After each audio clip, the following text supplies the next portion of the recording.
o ser humano é visto como uma mercadoria reciclável ou como uma matéria-prima reciclável. Por exemplo, você pode matar os bebês para você fazer cosmético, para você fazer adoçante, tá certo? Então, um ser humano pode virar um adoçante. Você está lá comendo uma barra de chocolate e tem um feto humano lá dentro, tá certo? Na indústria de cosméticos nem se fala, tá certo? Então, isso quer dizer que a condição humana já não será inerente ao estatuto biológico do ser humano, mas ela passa a ser uma concessão do Estado. Curiosamente, o senhor Rodrigo Constantino, né, que diz que é um liberal, ele outro dia disse o seguinte, ele disse que o começo da vida é uma questão religiosa e não biológica. O senhor disse isso, meu Deus do céu. Eu pergunto em que escola ele estudou biologia. Né? Mas se ele acha realmente isso, então isso quer dizer que a condição de ser humano, não sendo inerente ao seu estatuto biológico, é uma concessão da sociedade, é uma concessão do Estado. Isso quer dizer que se o Estado não reconheceu você como ser humano, você não é ser humano. E esse cara diz que é liberal. Hein? Ou seja, ele é contra o poder avassalador do Estado, ele é a favor da liberdade, da livre iniciativa, etc, etc. Mas a própria condição humana dos indivíduos passa a ser uma concessão do Estado. Então, é claro que uma mente como a dele não se incomoda, tá certo? Com as maiores incoerências, maiores absurdidades, porque ele nem percebe, coitado. Tá certo? E o próprio fato do Rodrigo Constantino ser levado a sério já mostra, né, por que o partido DEM, né, chegou a constatar sua própria extinção. Porque vocês, liberais, vocês levam a sério o Rodrigo Constantino e gente do nível dele, porra. Então você vê lá, quem está falando aí? Quem está no palanque aí falando? É o Rodrigo Constantino. Fala, então vocês estão fodidos e mal pagos, minha gente. Porque sabe que é liberal brasileiro? O movimento liberal no Brasil foi fundado por empresários. Né? E empresário que está interessado em defender a sua livre iniciativa. Tá certo? Então são conservadores que a coisa que eles mais querem conservar é a sua conta bancária. Conservar e ampliar. Então é uma perspectiva dinheirista, imediatista, imbecil. Então o que eles chamam os intelectuais que eles querem, não são intelectuais, são propagandistas. Eles querem pessoas que vão lá e digam coisas que são agradáveis para eles. Não quer ninguém que explique a situação, né, que faça análise estratégica. Não, eles querem apenas que faça propaganda. Como o propagandista, aquele que mais, vamos dizer, pensa numa linguagem de slogans e de chavões, é o propagandista mais perfeito. Então Rodrigo Constantino vira um intelectual liberal. Fala, bom, então já está tudo fodido mesmo, entendeu? Olha, comunista nunca foi assim, entendeu? Mas nunca, nunca. Quando eles iam fazer análise estratégica, faziam para valer. Doa quem doer, porra. Nós queremos saber a verdade, queremos saber o que está acontecendo. Olha, está doendo no cu aqui, eu quero saber de onde vem a piroca. Tem que saber, entendeu? Agora, os liberais não, eles só querem ouvir coisas que os animem, eles gostam muito de autoajuda, entendeu? É por isso que eu estou falando, é um monte de burguesinho, pó de arroz, só quer ser afagado, eles não querem fazer política coisa nenhuma, não querem lutar, não querem... Ai, né? Estão até me pedindo, né, que eu explique esse negócio do Rodrigo Constantino. Botou lá um vídeo no YouTube, né, me acusando de tudo que existe, né? Então, olha, eu tomei umas notas aqui que eu vou publicar no Mídia Sem Máscara mais tarde, vou terminar ainda de escrever e tal, mas eu vou ler uns pedaços para vocês aqui, porque o negócio é muito interessante, muito mais interessante do que eu mesmo poderia imaginar à primeira vista, né? Então, o artigo chama-se Demolindo Otávio de Ramalho. O senhor Rodrigo Constantino, que estreou no Teatro do Mundo, invadindo comunidades no Orkut, especialmente as minhas, para ali meter à força mensagens em apoio dele mesmo, assinadas com nomes imaginários, talvez você se lembre desse episódio, 2007, diz que ao mencioná-lo en passant nos meus programas de rádio, estou mendigando a sua atenção. 2 dias depois de colocar essa declaração no YouTube, ela tinha 250 visitantes. Bastou aparecerem 2 artigos contra ela no Mídia Sem Máscara e horas depois as visitações tinham subido para 3.763. Já deve estar nos 5.000, 6.000, sei lá o quê. Quem escreve uma coluna intitulada O Mundo às Avessas é o Dr. Emir Sader, mas em matéria de inversão, o seu Constantino não fica atrás. No universo dele, foi a formiguinha que mandou o elefante baixar as calcinhas. Algumas das inversões em que ele incorre, no entanto, são menos cômicas do que alarmantes. Ele assegura que descer das suas altas cogitações para prestar atenção ao que digo é um desperdício dos seus talentos, ao qual ele só se entrega de má vontade por brevíssimos instantes, quando forçado a isso pela minha mórbida insistência. Mas, ao mesmo tempo, informa estar escrevendo um romance que tem entre seus personagens a minha pessoa. Aparecendo ali sob o nome de Otávio de Ramalho, sou um religioso hipócrita, um falso profeta que se dá muito mal e acaba sendo socorrido por outro personagem, encarnação, é claro, do próprio Sr. Constantino. A confissão apareceu numa conversa entre o Sr. Constantino e o seu leitor Eduardo Ribeiro, aliás, é meu leitor também, no Facebook no dia 26 de abril. Eduardo Ribeiro, existe alguma possibilidade de reconciliação entre vocês, quer dizer, Rodrigo Constantino e eu? Resposta ao Rodrigo, só na ficção. Devo lançar meu livro novo, um primeiro romance, onde há um personagem religioso chamado Otávio de Ramalho. Ele quebra a cara, é claro, mas o personagem principal estende a mão para ele. Conjeturar motivações neuróticas inconscientes na conduta alheia é algo que se deve evitar o quanto possível, só recorrendo a tão extremo expediente quando a conduta em questão é demasiado incongruente para poder ser explicada por qualquer intuito racional. É precisamente esse o caso. Como é possível alguém deixar sua imaginação ser tão vivamente afetada, seu mundo interior ser tão vastamente ocupado por outro indivíduo, ao ponto de querer exorcizá-lo mediante uma criação literária, e ao mesmo tempo, em público, fazer de conta que jamais pensa nesse indivíduo, que o considera insignificante demais para merecer um minuto de atenção? Quer dizer, o senhor está lá, escrevendo um romance, elaborando, pensando no personagem, etc, etc, e em público diz que jamais pensa. Eu digo, como é que é isso, né?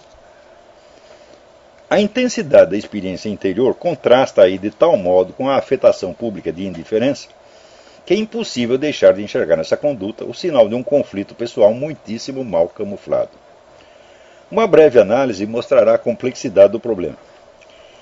Que alguém aspire a provar a sua superioridade moral, imaginando o adversário em desgraça e colocando a si próprio no papel da mão generosa que ao mesmo tempo o socorre e humilha, já é uma fantasia pueril de onipotência que uma pessoa normal só vivenciaria, se chegasse a tanto, por um breve momento, desvencilhando-se dela em seguida com um sorriso de autoironia e esquecendo-a para sempre.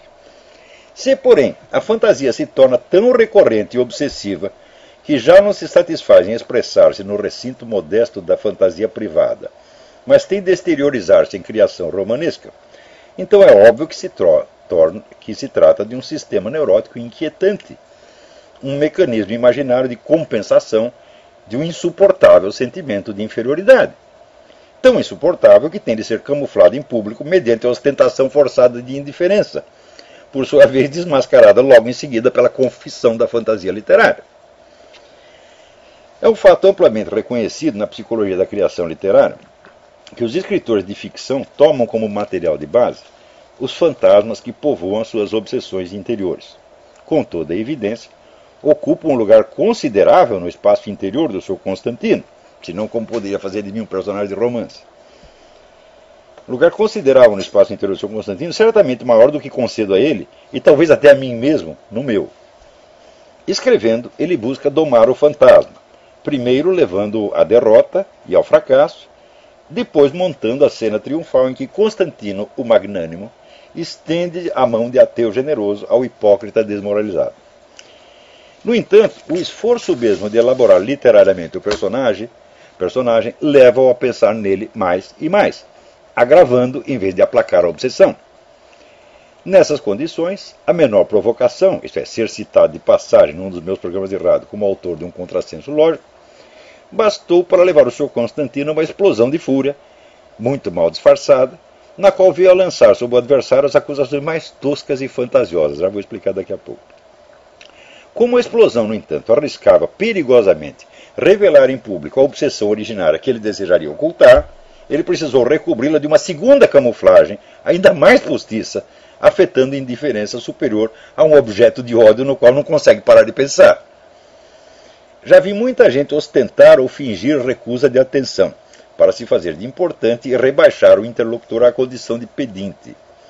O que é mais raro, e que já sai da esfera da pura hipocrisia para entrar no terreno da simulação neurótica, é alguém usar esse truque e ao mesmo tempo dar com a língua nos dentes, revelando que o tipinho alegadamente indigno da sua atenção lhe remexe os sentimentos e assombra a imaginação ao ponto de fazê-lo perder o equilíbrio. Desde que apareci no cenário da sua existência, a vida interior do seu Constantino tornou-se um jogo de esconde-esconde com ele mesmo, caracterizando, sem a menor possibilidade de dúvida, aquele tipo de drama neurótico que, se não for desmascarado logo, arrisca transformar-se em fantasia psicótica. Se o Sr. Constantino já transpôs ou não essa fronteira perigosa, é uma pergunta que, tendo em vista o caráter fantástico e alucinatório das acusações que ele me lança no seu vídeo do YouTube, não posso deixar de fazer.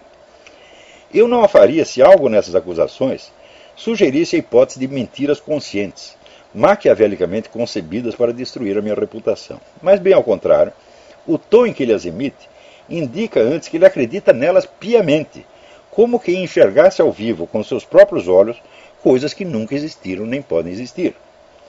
Com toda a evidência, o Olavo de Carvalho, que povoa as fantasias íntimas do Sr. Constantino, tem pouco a ver com o personagem de carne e osso que tantos conhecem, seja pessoalmente, seja através de seus escritos e aulas. Cada palavra do Sr. Constantino, no vídeo que ele colocou no YouTube, mostra que ele praticamente nada sabe do que o Olavo de Carvalho pensa, escreve e é. Nem jamais procurou investigar nada a respeito. O alvo sobre o qual ele despeja a sua ira é de alto a baixo um personagem imaginário, uma criação de fantasia. Alguns exemplos bastarão para demonstrá-lo acima de qualquer possibilidade de dúvida.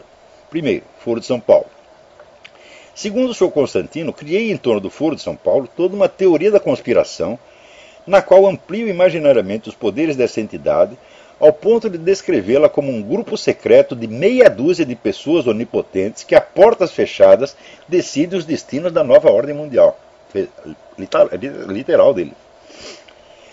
Quem quer que tenha lido os meus artigos a respeito, verá que, exatamente ao contrário, descrevo o Foro como uma vasta entidade de massas, formada por mais de 200 partidos e organizações, que toma decisões em assembleias plenárias e as publica em atas, em 2 idiomas, à vista de todo mundo. Mesmo aquilo que pudesse ter havido de mais discreto nas conversações do Foro, não permaneceu em segredo por muito tempo, já que o próprio fundador da entidade, Sr. Luiz Inácio Lula da Silva, revelou tudo em 2 discursos que pronunciou já na condição de presidente da República e que, longe de ficar secreto por 1 minuto sequer, foram imediatamente estampados no site oficial da própria presidência. Se alguma conspiração de meia dúzia de pessoas existiu no caso, não foi do Foro de São Paulo. Foi dos diretores de jornais brasileiros que, por medo, por interesse político ou por instinto de proteção paternal para com a esquerda, decidiram nada publicar a respeito e se mantiveram fiel ao seu voto de silêncio por 16 anos. Né? Então, é claro, às vezes essas coisas se superpõem. Existe o Foro de São Paulo já está dominando 12 países da América Latina, etc. Por outro lado, ninguém da mídia fala nada a respeito. Tá certo? Então, a gente denuncia os 2 fatos ao mesmo tempo, mas a imaginação de alguns imbecis superpõe uma coisa à outra. Tá certo? Então, ele supõe, não, ou ele está vendo o Foro de São Paulo como uma conspiração, mas estou falando, como se é uma organização de massas? É? Como se publica as atas? E eu mesmo reproduzi as atas no mídia sem máscara? É? Quer dizer, você já viu assim, conspiração secreta publicar atas? Não tem o menor sentido. Para dar às coisas um ar ainda mais demencial, o Sr. Constantino imagina que o Foro, no meu entender, decide em segredo não só os rumos da política latino-americana, mas os da nova ordem mundial inteira. Se eu assim pensasse, haveria toda a razão em me chamar de maluco. Na verdade, tenho dito e repetido, e meus leitores o sabem de cor e salteado, que embora nenhuma entidade decida por si os destinos do mundo, os quais dependem de um jogo de força humanamente incontrolável, existe presentemente uma complexa disputa entre 3 esquemas de poder global, russo, chinês, islâmico e ocidental, à qual é preciso prestar atenção para compreender alguns dos fatos maiores que se desenrolam no cenário político internacional. Isso está claro no debate que eu tive com o professor Alexandre Duguin. Né? O Foro de São Paulo não é nem mesmo visível nessa escala. Veja lá se no debate com o Duguinho eu estou dizendo o Foro de São Paulo faz parte é o dono da nova ordem mundial. Eu falo, não é possível uma coisa dessa. Né? É um reflexo longínquo, numa área limitada do terceiro mundo, de processos globais que provavelmente seus líderes e participantes das suas assembleias não chegam nem mesmo a compreender. Né? Quer dizer, você acha que tem alguém no Foro de São Paulo que entende tudo aquilo que eu expliquei lá no debate com o Duguinho, que estão entendendo tudo? Eles nem sequer entendem. Como é que eles podem decidir os destinos da nova ordem mundial? Aonde que o Rodrigo Constantino me viu dizer isso? Quer dizer, ele inventou isso aí. Quer dizer, qualquer pessoa que tenha lido, não precisa ler todos, mas que tenha lido um número suficiente dos meus artigos a respeito, sabe que eu não disse nada disso, que eu disse o contrário disso. Então, de onde o Constantino tirou? Da imaginação dele, evidentemente. O mundo conduzido por onipotentes conspiradores secretos fechados numa sala do Foro de São Paulo é de cabo a rabo uma criação do próprio seu Constantino, ou mais precisamente, de Otávio de Ramalho, que seu criador, após tê-lo inventado, já não consegue mais distinguir da pessoa real que ele diz ter lhe servido de inspiração remota. Segundo, o Sr. Constantino afirma com inflamada convicção que defende a implantação de um governo teocrático. Ele não pode citar uma única frase minha que comprova ou mesmo sugira de longe minha adesão a essa proposta esdrúxula.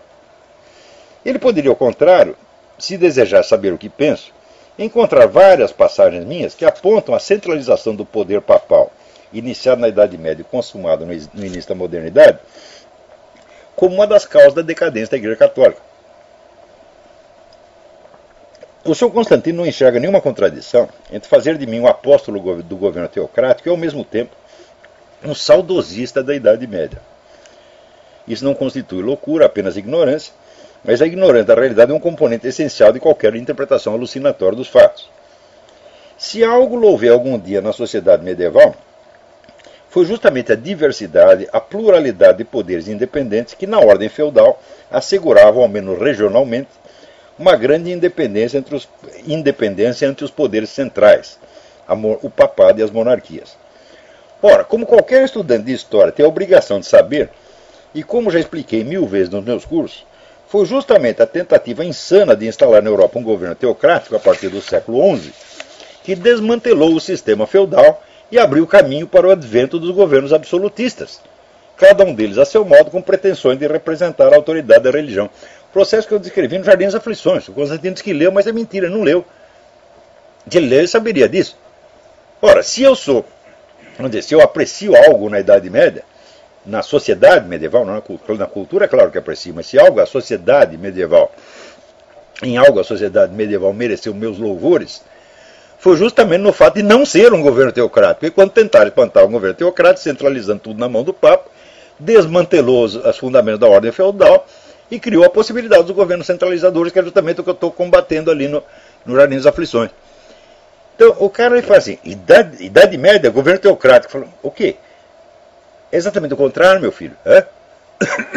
O advento do governo teocrático foi o que liquidou com o sistema medieval. Quer dizer, só na cabeça de um completo ignorante pode a Idade Média aparecer como sinônimo de governo teocrático. Mas nem todo ignorante usa da sua ignorância como um instrumento para criar uma interpretação alucinatória das ideias alheias. Para isso é preciso alguma loucura. O Sr. Constantino, se tivesse algum interesse em saber o que penso, em vez de inventá-lo à imagem e semelhança de Otávio de Ramalho, poderia ter encontrado também este parágrafo que publiquei em 1998 no artigo Fórmula da minha composição ideológica. Aspas. Acredito que há princípios morais universais permanentes que a inteligência discerne por baixo da variação acidental das normas e costumes. E acredito, enfim, que há o certo e o errado. Mas, por isso mesmo, impor o certo e errado, a não ser em caso de vida e morte. A autoridade religiosa deve se limitar a ensinar o certo com toda a paciência, sem tentar expulsar o pecado do mundo à força. E se nem os religiosos, que por sua dedicação à vida interior têm autoridade para falar dessas coisas, devem impor regras morais à força, muito menos deve fazê-lo o Estado, que afinal não passa de uma gerência administrativa, a coisa mais mundana e prosaica que existe. As leis devem fundar-se em considerações práticas de ordem, segurança e interesse coletivo, e jamais em motivos pretensamente elevados de ética. que terminam por fazer da burocracia estatal um novo clero e do Código Penal um novo decálogo. Pode haver uma declaração mais clara de oposição, de ojeriza a toda concepção teocrática? Claro que não. Pergunto eu que regime teocrático seria concebível sem o poder estatal de ditar normas morais. O curso inteiro de ética... Vamos, aqui estou dando documentação. Quando digo que uma norma moral só deve ser imposta pelo Estado em caso de vida ou morte, é evidente que a proibição do aborto se inclui nessa categoria. Na imaginação do Sr. Constantino, isso basta para fazer de mim um adepto do Estado teocrático. Mas nesse caso, será preciso admitir que o Estado brasileiro, tal como definido na Constituição de 1988 e nas anteriores, já é teocrático. Pois ele proíbe o aborto como um crime contra a vida humana. Talvez o Sr. Otávio de Ramalho seja realmente um teocrata. Não sei, porque não o conheço. Mas a hipótese de que eu também o seja é tão despropositada, tão estranha e hostil a tudo que escrevi e ensinei, que só pode ter sido calcada no modelo dele, não em algo que eu tenha jamais dito ou pensado. 3. O Sr. Constantino, espumando de indignação, acusa-me de ser um desses pseudo-gurus da nova era, um chefe de seita, rodeado de discípulos fanatizados e serviços que me oferecem, além da obediência canina, toda a sorte de louvores e rapapés. Ora, esses que oferecem, né, louvores e rapapés, tem aí o Roberto Campos, o Meira Pena, o Herberto Salles, o Josué Montello, né? Quer dizer, era toda a elite cultural brasileira, são todos uns teleguiados, né? Evidentemente. Tempos atrás, como o projeto de escrever, com o projeto de escrever um livro que jamais terminei, mas de cujos rascunhos utilizei uma parte em O Jardim das Aflições, estudei bastante o fenômeno das seitas, Rajneesh, Moon, Love Family e similares, para ter uma ideia de como funciona e de como conseguem reduzir pessoas normais e saudáveis ao estado de apatetada passividade mental e veneração idolátrica do mestre, que o Sr. Constantino atribui aos meus alunos. Mais recentemente estudei o caso do Legionário de Cristo. No esforço de coletar material, tornei-me até mesmo membro da International Cultic Studies Association, ICSA, a maior instituição científica destinada ao estudo do fenômeno das seitas. Não sou, pois, um principiante na matéria. Em absolutamente todos os casos estudados na bibliografia a respeito, sem qualquer exceção, a técnica empregada pelos líderes de seitas para produzir nos seus discípulos o estado mórbido acima aludido inclui os seguintes itens. 1. Os discípulos são fisicamente separados de seus ambientes familiares e sociais de origem e levados a morar em instalações especiais como ashrams ou monastérios, onde convivem tão somente com o guru, seus auxiliares e outros membros da seita. 2. Nesses locais de residência são sistematicamente desprovidos de toda privacidade e forçados a viver num ambiente de promiscuidade psicológica, às vezes também física, que destrói neles todo o senso de autonomia individual. 3. São submetidos à prática constante e repetida de complexos rituais coletivos e exercícios psicológicos que afetam sua imaginação e suas emoções para além de tudo quanto possam compreender racionalmente. 4. São levados a sentir-se comprometidos para com o grupo e o chefe por meios de juramentos de fidelidade e de segredo, bem como submetidos a humilhantes rituais de acusação e autocrítica em caso de desobediência. Em muitos casos, mas não em todos, o impacto desse conjunto de técnicas é reforçado por medidas especiais, como privação alimentar e dietas debilitantes, ingestão de drogas, sexo grupal, etc. Bom, nos meus cursos não tenho contato nenhum com os meus alunos, exceto em aulas expositivas que profiro aos sábados por internet. A maior parte deles nunca vi em pessoa e não tenho sequer um arquivo com as fotos dos estudantes matriculados. Não tenho um corpo de auxiliares para fiscalizar a conduta dos alunos que continuam vivendo em seus ambientes sociais longe de qualquer possibilidade ou pretensão minha de controlá-los ou fiscalizá-los. Não praticamos rituais nem exercícios psicológicos de espécie alguma. Como posso então exercer sobre eles o tipo de domínio que caracteriza um chefe de seita? Ou inventei algum tipo de técnica mágica que me permite controlar à distância, por meio de simples conferências semanais, a conduta de pessoas que nunca vi nem sei quem são, ou então o Sr. Constantino que está vendo coisas.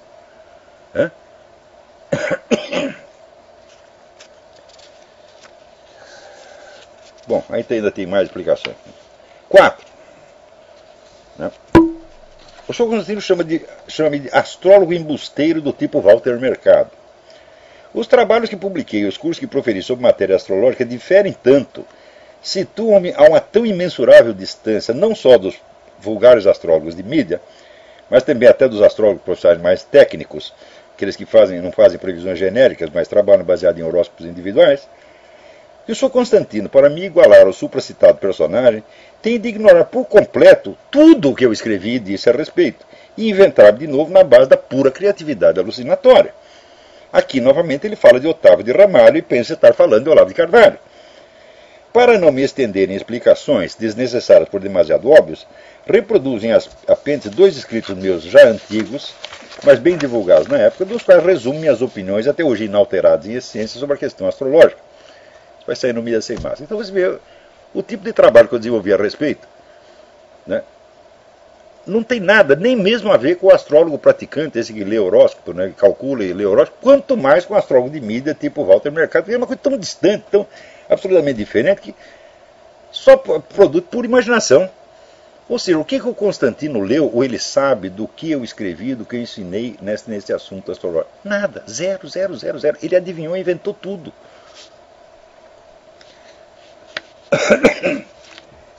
Né? 5. O senhor Constantino diz que a direita no Brasil está mal por causa de pessoas como eu. Vejamos se isso é possível, se é mesmo concebível como hipótese. No Brasil só há 2 partidos de direita, o DEM e o PP. Algum deles segue a minha orientação, ouve os meus conselhos, presta ao menos alguma atenção ao que digo? Não. Quando não permanecem num estado de total abstinência ideológica, temendo as definições como se fossem promessas de morte certa, abrem-se na mais ousada das hipóteses à influência dos liberais, como o próprio Sr. Constantino. Que se encontrem num estado de debilitação extrema às portas da extinção é, portanto, algo pelo qual sou tão responsável quanto pela explosão de Chernobyl. Já o Sr. Constantino não pode dizer o mesmo, né? Há também entidades não partidárias que pretendem influir na política de maneira indireta ideologicamente. Algumas denominam-se liberais. Instituto Milênio, Instituto Atlântico, Instituto de Cultura da Cidadania, Instituto Mises Brasil, Instituto de Estudos Empresariais, Instituto Liberal, Instituto Liberdade, Instituto Ling. Na primeira, por motivos que não vêm ao caso, sou persona non grata. A segunda, a terceira e a quarta me ignoram solenemente, como eu as ignoro. Nas últimas 4 fui bem recebido em tempos remotos, mas nunca deram o menor sinal de ter sido afetadas, no mais mínimo que fosse, por qualquer ideia ou proposta minha. Tanto estas quanto as 4 primeiras, ou seja, as 8, seguem a mesma fórmula liberal mínima, democracia mais liberdade de mercado, com a qual concordo em tese, mas que sempre considerei demasiado fraca para embasar qualquer ação política eficiente, ou até para distingui-las suficientemente do PT entre os olhos do povo. Porque, afinal de contas, o PT também defende a mesma coisa. O PT não defende democracia? Defende. Não defende liberdade de mercado? Defende. Claro que eles dão uma interpretação diferente, mas a linguagem é a mesma. Na esfera cultural, as 8 são alheias, indiferentes ou até simpáticas às propostas da esquerda, como abortismo, gaysismo e liberação das drogas. São também entusiastas da globalização, porque a entendem somente como abertura de fronteiras comerciais e culturais, sem querer perceber o risco de uma ditadura burocrática mundial que essa abertura traz consigo incontornavelmente.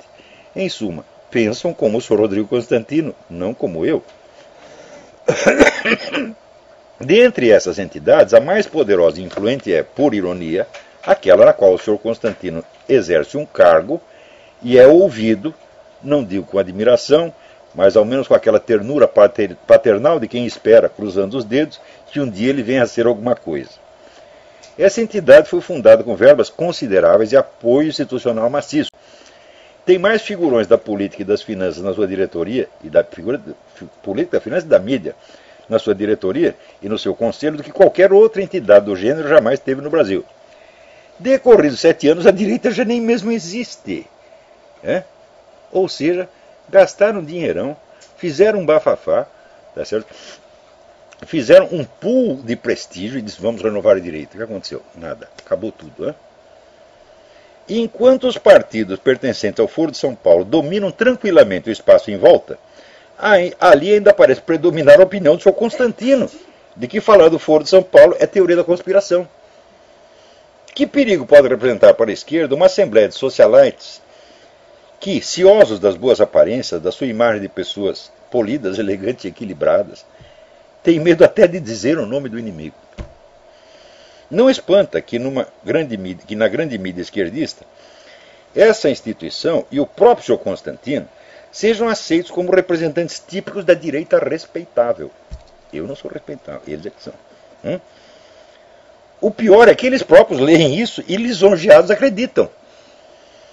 Murray Rothbard, o liberal dos liberais, já advertia que não há perigo maior para um liberal do que o desejo de ser respeitado pela mídia respeitável.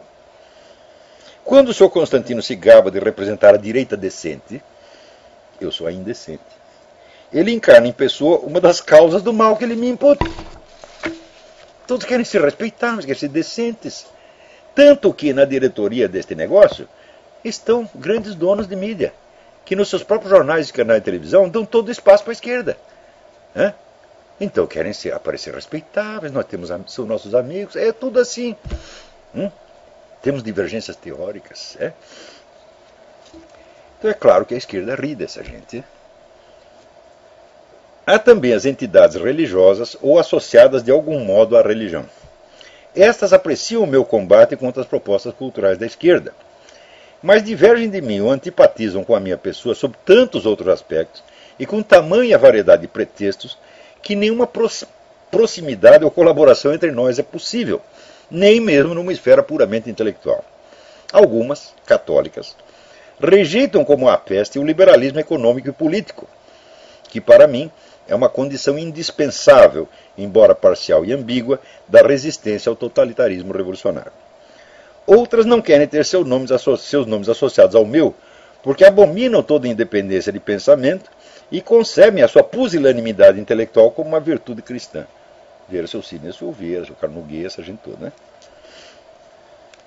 Outras, por fim, católicas ou evangélicas, têm contra mim toda sorte de prevenções supersticiosas, desde a suspeita de que sou um gnóstico, coisa da qual tenho uma concepção entre mitológica e ginasiana, até o fato de que digo palavrões, o que nos seus sacrossantos recintos ninguém nunca faz, sendo todos os seus membros nesse quesito mais santos que São Bernardo de Clairvaux, São Tomás More e São Francisco de Assis,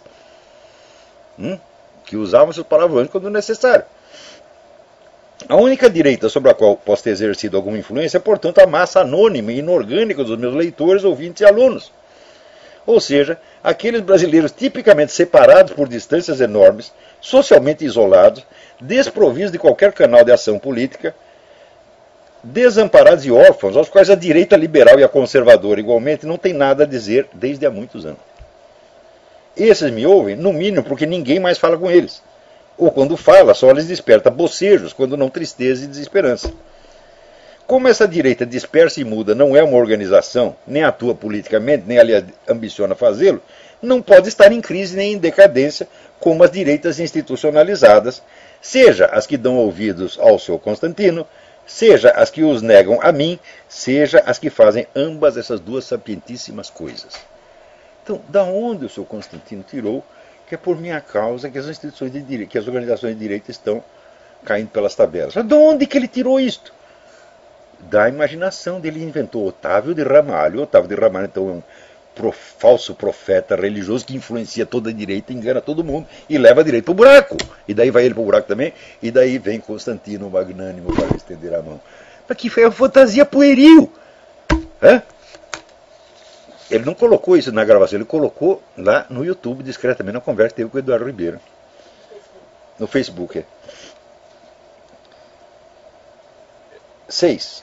Se existe uma pena de amor perdida, é a ênfase que o Sr. Constantino põe em declarar alto e bom som que não sou um porta-voz legítimo da direita, que não tenho autoridade para falar em nome dela. Eu já não expliquei 1000 vezes que nunca falo em nome de ninguém, exceto do meu próprio, que não represento nada nem ninguém além da minha pessoa. Eu já não disse isso milhares de vezes nesse mesmo programa. E não tenho feito disso ostensivamente, quase obsessivamente, um princípio e regra de ação indispensável à minha independência e julgamento? Pois eu não vivo dizendo que eu não falo em nome de ninguém, não tenho nada a ver com essas organizações, quero que todos vão à merda. Digo para elas o que eu tenho de dizer, tá certo? E espero morrer assim. O dia que eu for porta-voz de alguém, porra, eu vou enfiar minha cabeça na privada e puxar descarga. Eu sou porta-voz de mim mesmo e olhe lá, porra. Quer dizer, eu sigo aquela norma, era o velho Aureliano Chaves que dizia, a minha cadeirinha é pequenininha, mas nela sento eu. Eu não represento ninguém, represento eu. Se a pessoa disser, com que autoridade você diz isso? Eu digo, com a autoridade de quem disse isso. Precisa mais alguma? Quer dizer, para que negar com tanta veemência o meu direito de representar entidades e partidos que não desejo representar de maneira alguma? Que, aliás, se os representasse, morreria de vergonha. É patente que, ao negar-me um posto que não desejo ocupar, o Sr. Constantino se oferece para preenchê-lo ele próprio. Ele se insinua como porta-voz legítimo e autorizado da direita nacional. Também são penas de amor perdidas. Até certo ponto ele já desempenha esse papel, que ninguém lhe nega. Esse é, aliás, o único motivo que posso ter para mencioná-lo de vez em quando em meus artigos e programas. Pessoalmente, por seus talentos, pelo valor da sua obra escrita e a criatividade dos seus pronunciamentos, Sr. Constantino é um zero à esquerda. É somente o posto que ocupa na rede de organizações de direita que lhe dá o direito a ter alguma atenção da minha parte. Atenção, aliás, inevitável, em vista do meu compromisso jornalístico de analisar o estado mental das classes falantes no Brasil à luz das palavras do seu representante. Ou seja, eu tenho que falar do Sr. Rodrigo Constantino como falo de outros. Como falo do seu Paulo Moleira, como falo do Dr. Emir Saad, ou como falo de qualquer outro idiota que se meta aí a representante de alguma corrente de direita e esquerda. É isso que eu tenho que analisar, esse é o material que eu tenho, porra.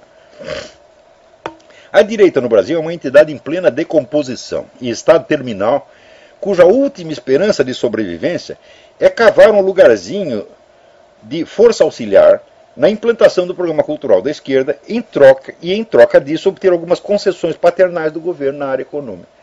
Concessão pelo menos suficiente para que os empresários possam continuar tendo dinheiro para subsidiar entidades como essas que aceitam lá o Sr. Rodrigo Constantino como seu doutrinário. Ninguém personifica esse estado de abjeção melhor que o Sr. Constantino. Quem lhe negar o posto de representante típico e até máximo da direita brasileira cometerá uma injustiça revoltante.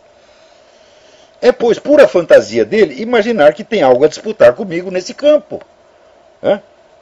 A paixão, o entusiasmo com que ele se entrega a essa disputa é sinal seguro de que o eixo das suas preocupações passa longe da sua situação real.